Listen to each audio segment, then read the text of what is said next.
My name's Evan Redinger. I'm from Reading, Pennsylvania.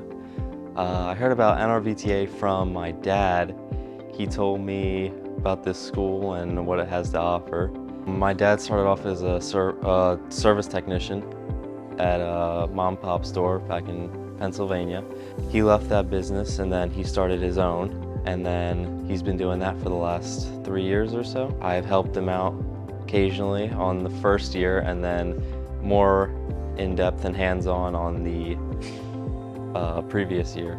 So for me, it was between going to college or this school, and my dad wanted me to get the certification so I can work by myself under his wing and go out and get him some money and me some money. So I'm getting a better understanding of everything that I'm working on and how it works and what it's doing, and part of the RV. Right now the goal is to work under my dad's wing for now, and then eventually take over his business, and then hopefully we expand and make it bigger, maybe have a few employees. I'd recommend the NRVTA.